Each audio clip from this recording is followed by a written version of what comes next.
En la Universidad de Manizales, elegir y ser elegido no es un trámite, es una forma de participar, de incidir y de entender cómo se construye universidad desde adentro. Por eso, en el matutino abrimos un espacio llamado Pistas para elegir y ser elegido. Una serie de conversaciones con los decanos de las diferentes facultades para conocer su mirada sobre la participación, los retos académicos y el papel de estudiantes y docentes en los procesos democráticos institucionales. Comienza Pistas para elegir y ser elegido. Pistas para elegir y ser elegido, esta sección del matutino con los decanos de las facultades de la Universidad de Manizales. ¿Por qué es importante pensar, reflexionar, analizar, plantearse el tema de la salud cuando se escucha a un candidato que aspira a ser elegido, cuando se aspira a ser elegido por parte de una ciudadanía que hoy por hoy pues está padeciendo situaciones muy complejas en atención en salud? Saludamos a la médica, especialista en tema de pediatría, la pediatra Sandra Patricia González, decana de la Facultad de Ciencias de la Salud de la Universidad de Manizales. Decana, buenos días, bienvenida al matutino. Buenos días, Richard. Buenos días a toda la audiencia que nos escucha en el día de hoy. ¿Qué primera recomendación se podría hacer sobre los temas de salud en estos tiempos electorales, cuando puede ser un buen caballito de batalla plantear que voy a resolver el problema de la salud, pero ¿qué miradas se hacen desde los expertos como ustedes? Bueno, definitivamente es un muy buen caballito de batalla porque tenemos un problema grande hoy en el sector salud, que si bien era un problema estructural que venía hace tiempos, pues definitivamente cayó en una crisis muy importante con este gobierno. Creo que un buen candidato debe conocer muy bien cuál es el problema que hay en el sector de salud, conocer muy bien el déficit que hay, cómo giran los recursos, cómo funcionan las EPS, por qué la desfinanciación, que uno entiende pues que definitivamente teníamos un problema estructural y las deudas llegaban hasta 8.2 billones de pesos, o sea, sabemos que es un déficit muy grande, pero ¿por qué se apretaron hasta tal punto las EPS intervenidas y las demás con los giros hasta llegar al punto en el que estamos actual, con las IPS con cierres de servicios, con desatención importante, con toda la dificultad que existe con medicamentos? Entonces creo que, como ayer comentaba el decano de ingenierías, más allá de que tengan el diagnóstico claro, tienen que explicarnos muy bien el cómo, qué es lo que van a hacer, a qué vamos a llegar. Probablemente había cosas que había que reformar, pero como no hace mucho decía la revista del British Medical Journal que teníamos un buen sistema de salud comparado con otros, creemos que definitivamente se tomaron decisiones en este gobierno que nos apretó hasta el punto de crisis severa en el cual estamos. ¿Un congresista puede resolver el problema? No es solo, no existe solo esa posibilidad. Esto es un conjunto de muchas voluntades políticas y de conversar sin atacarse para llegar a acuerdos que nos ayuden. Bueno, volvamos al comienzo, el caballito de batalla político, digamos, para prometer la solución a un problema que a todos nos resiente en Colombia. Para el político, para el que está aspirando, para el candidato, ¿qué recomendarle en eso? O sea, ¿con qué puede comprometerse en un escenario tan complejo como el que se está planteando en temas de salud? Pues definitivamente hay que mirar hasta qué punto hay un déficit o están retenidos los giros o qué está pasando con esas dificultades importantes de que llegue el dinero de las EPS a las IPS y a las farmacéuticas y que pueda dar pues la solución a los problemas de base. Entonces tienen que conocer, tener el diagnóstico muy claro y plantear en conjunto soluciones muy claras. Más allá de echarse las culpas entre unos y otros, hay que hacer un diagnóstico muy claro y mirar muy bien por qué los recursos no están llegando. La UPC sabemos que claramente había una dificultad importante con lo que ha aumentado en los últimos años, pero creemos que ahí hay una dificultad aún mayor de por qué no están llegando los giros a las EPS y de ahí a las IPS. Doctora Sandra Patricia González, decana de la Facultad de Ciencias de la Salud, hay un tema que siempre se ha planteado y más en estos contextos universitarios, el mayor índice de personas, digamos, que se suicidan son jóvenes. ¿por qué o si el sistema de salud en el país también requiere que se le preste mayor atención y que sea una atención mucho más rápida y una atención primaria? Porque los casos en muchos municipios aumentan, pero siempre se dice que no hay como educación, como que hay un proceso de promoción y prevención. ¿Qué es lo que falta y cómo se podría solucionar desde el Congreso o con políticas que se dictaminen y se firmen desde la Presidencia de la República? Definitivamente hay un problema importante de salud mental en general en el mundo y en el país, pues obviamente no somos ajenos a este. Hay políticas, digamos, nosotros somos formadores de MHGAP, que es para disminuir las brechas en salud mental, y se hace formación a personal de salud de los diferentes niveles. Ahorita se están formando personal en Guajira, en Arauca, en Santander se han hecho pues diferentes contratos. Creemos que estas políticas públicas que ayuden a formar al personal de salud en los diferentes niveles de atención puede asegurar que haya una disminución en las brechas y en el manejo apropiado y en la prevención en estos problemas graves de salud mental que nos enfrentamos. Si las políticas hacen la inversión necesaria y hacen el seguimiento, porque la dificultad cuando se forman estas personas es que a veces se forman y no se quedan en estos sitios. Entonces los formados salen a trabajar en otros niveles de atención, entonces casi que se perdió la formación. Entonces, más allá de formar, hay que hacerle seguimiento y darle seguridad y estabilidad a estas tipo de programas que se están implementando en los diferentes niveles de atención y que son pues política pública. Doctora, hace unos minutos hablábamos acá en el matutino MFM con Carlos Alberto Piedrahita, que es el gerente del Hospital Departamental Santa Sofía, y con Norman, quien es el presidente del Colegio Colombiano de Derecho Médico. Hablábamos del tema de los medicamentos. Y ese también seguramente es un caballito de batalla porque hay mucha gente haciendo fila desde la madrugada en muchos puntos de dispensación. ¿Qué decir también frente a ese tema a las personas que van a votar cuando llegue un candidato y le diga es que como yo voy a llegar al Congreso seguramente los medicamentos sí se los van a dar? ¿Eso es así tan fácil y sencillo o no? Ese es un proceso. Estábamos hablando de eso, de las dificultades que hay ahorita con el déficit importante que hay de dineros. Y obviamente muchas de estas farmacéuticas pues no están liberando los medicamentos ante las dificultades de pago que se dio por las EPS.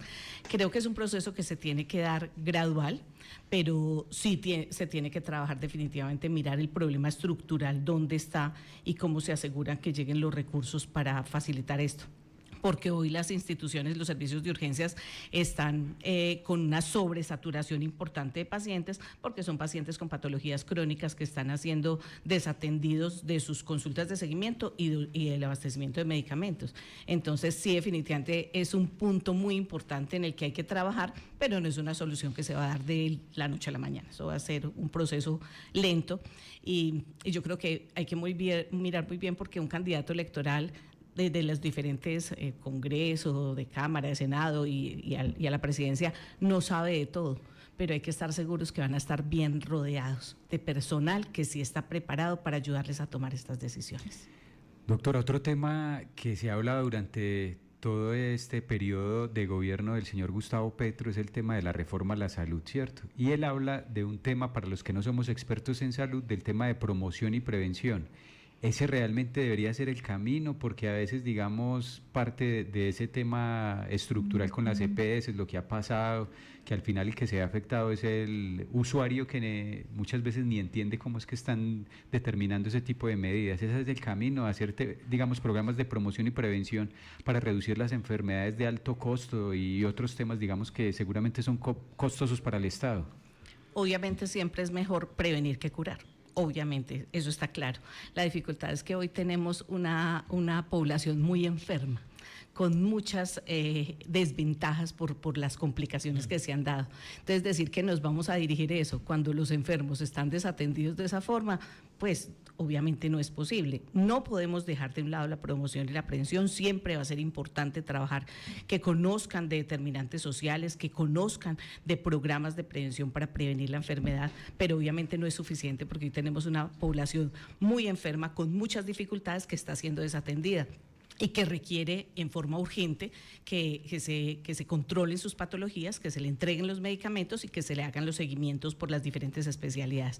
Entonces, no, es muy importante, pero no es suficiente hoy atacar con que el problema es directamente ahí. De hecho, pues sin hablar mucho de esto, pero los equipos básicos del gobierno actual están haciendo una caracterización de cómo está la población, pero eso está disminuyendo el cómo están llegando o lo que está pasando en los servicios de salud, ¿no? Definitivamente, lo único que están haciendo es gastar unos dineros en caracterizar cómo está la población, en saber qué el agua moja, ¿cierto? En saber cómo están, cuántos habitantes hay, de cuántas edades son, de cómo están, de lo que tienen de alguna forma así determinantes, conociendo la comunidad, pero no están trabajando directamente en que se aseguren buenas condiciones de salud y que se prevenga que lleguen a estas condiciones que están llegando a los servicios de urgencias. O sea, no es suficiente. Y cuando uno se plantea el tema de la salud en Colombia, pues dice que tal vez no es un asunto que se resuelva en 4 años más de gobierno, que ya el asunto es estructural y el modelo pues tendrá que cambiar, tendrá que modificarse lo que está actualmente o lo que hizo el actual gobierno. En ese sentido, ¿usted considera que cuáles son esas aristas más importantes a los que hay que ponerle cuidado en los próximos 4 años, tanto del legislativo como del ejecutivo? Bueno, definitivamente el problema de las EPS, que lo que pretendía la reforma era que fueran gestoras de salud, sí. Realmente es un problema estructural importante. Pero hay que mirar qué está pasando con los recursos, ¿sí? Porque definitivamente los recursos hay que mirar qué les llega y cómo los están distribuyendo, porque definitivamente ni en las intervenidas funcionó. Como ustedes saben, la nueva EPS, pues que es como la del gobierno y la que tiene más usuarios, las quejas se crecieron más de un 100% en el último año. Las tutelas crecieron en forma importante. Entonces sabemos que definitivamente por este camino no era. Entonces hay que trabajar definitivamente en esos puntos específicos de cómo de la UPC, cómo llegan los recursos y cómo se asegura que la distribución de los recursos llega en forma efectiva a las instituciones de salud, a las farmacéuticas y se asegura la prestación del servicio a los pacientes. Cuando se llega al momento de afiliarse, siempre va a existir allí a cuál me afilio. ¿Cuál es esa EPS? ¿Cuál debería ser la más segura, la más tranquila? Y al final del día uno encuentra que hay unas como que mejor pagan o más cumplidas son, pero como que el tema es general en el país. ¿Cuál es la decisión del ciudadano también en ese aspecto, cierto? En el tema de afiliación, de escoger, de irse, de qué buscar, porque hablábamos hace unos minutos que el 9% del gasto familiar se está yendo en temas de salud adicionales a los descuentos de nómina, por ejemplo, para pagar seguridad social. Es muy difícil, digamos, ahorita muchos usuarios de la nueva EPS están buscando a cuál me paso, ¿sí?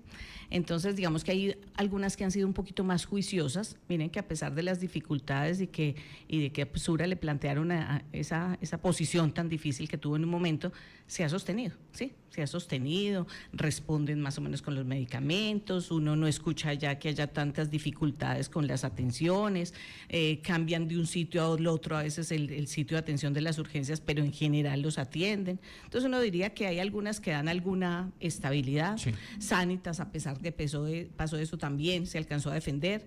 Nueva EPS, el problema que tiene es que por el número de usuarios que tiene y las dificultades tan grandes que tenían ya, pues obviamente tienen muchas más dificultades de atención.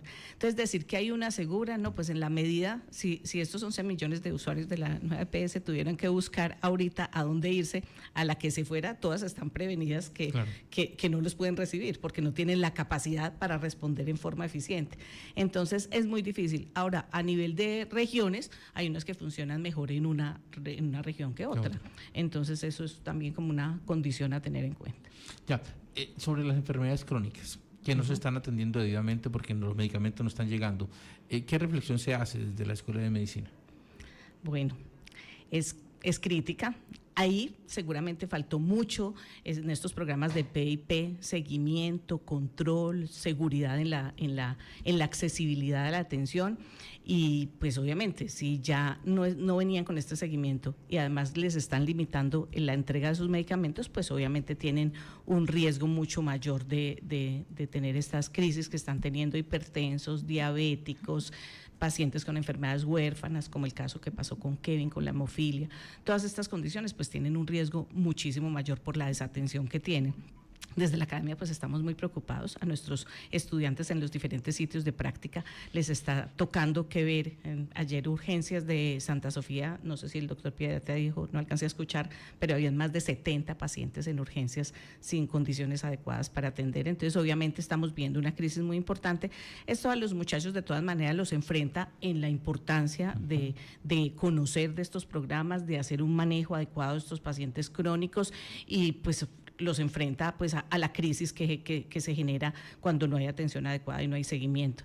Entonces pues desde la academia obviamente la preocupación es mayor cuando además tenemos los gobernantes que además salen con estos discursos que son tan salidos de todo y tan faltos, tan imprudentes, y que realmente muestran desconocimiento tan importante de estas condiciones. Pues obviamente quedamos muy tristes, porque eso es lo que uno quisiera, que realmente, digamos, con el COVID, en el COVID fue una crisis muy grande, pero uno escuchaba al ministro y uno estaba tranquilo, que sabía de lo que estaba hablando y que sabíamos para dónde íbamos y que se estaban implementando medidas que nos estaban ayudando para salir de ese problema.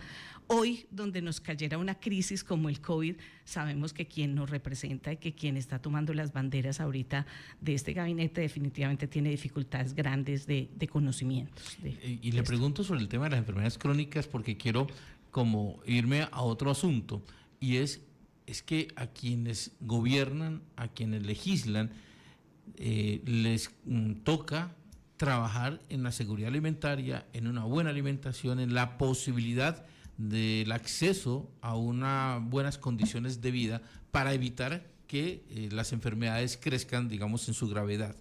En ese aspecto, ¿cómo está el país y qué deberían considerar los electores y los que se están eligiendo precisamente en eso? ¿Cuáles deben ser las tareas para tener una buena condición de vida y que eso pues conlleve a una mejor condición de salud?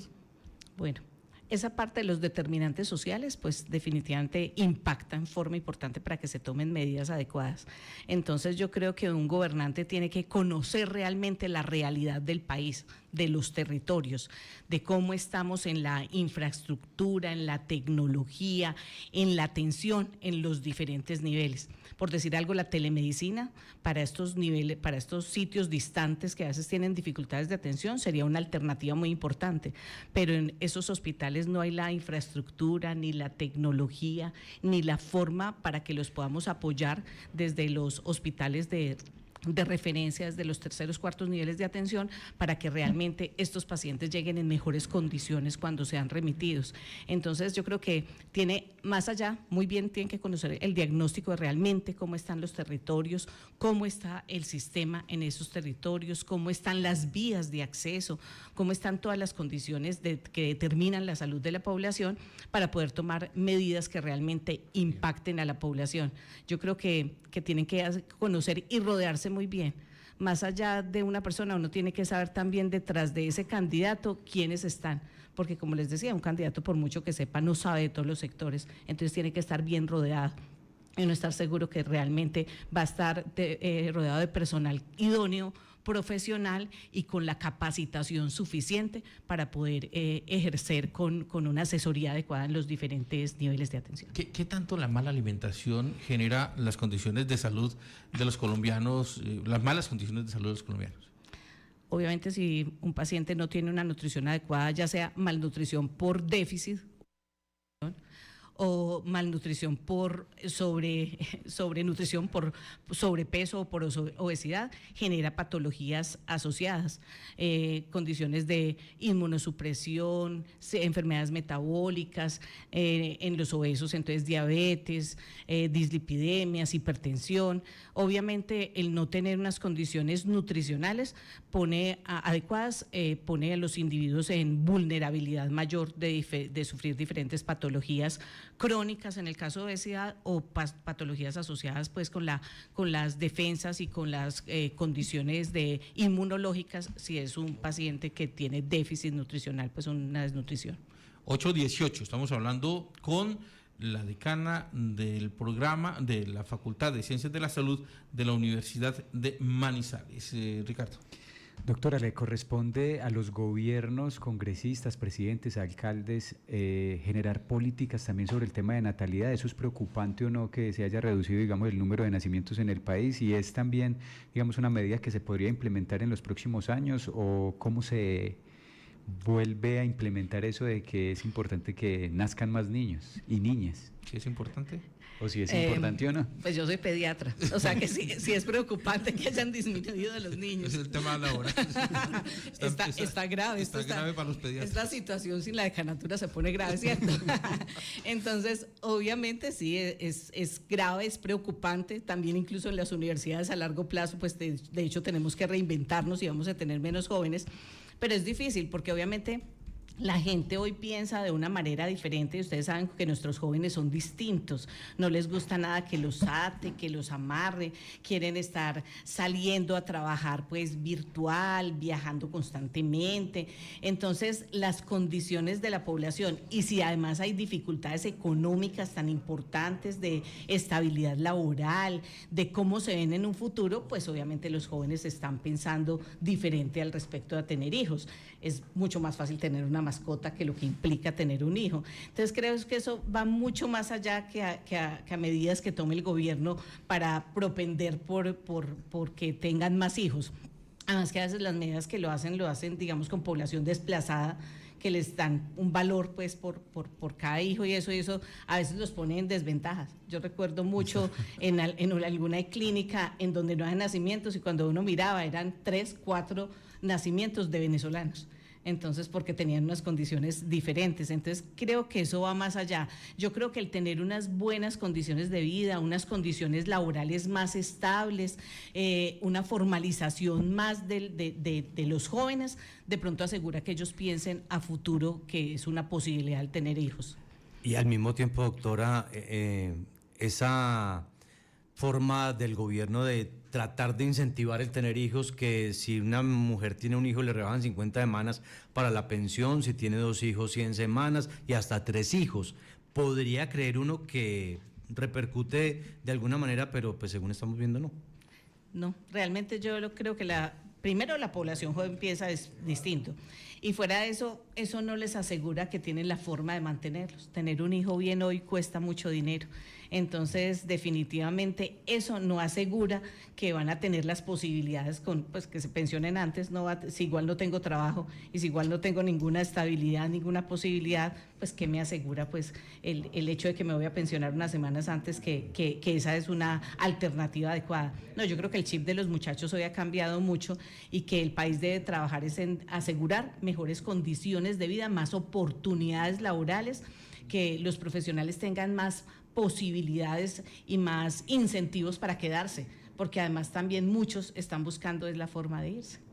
Muy bien, Sandra Patricia González, la decana de la Facultad de Ciencias de la Salud de la Universidad de Manizales. Pistas para elegir y ser elegido. Muchas gracias por estar con nosotros. Muchas gracias, Richard, a ti y a la comunidad que nos estaba escuchando. Un tema bastante espinoso, el tema de la salud. 8:22.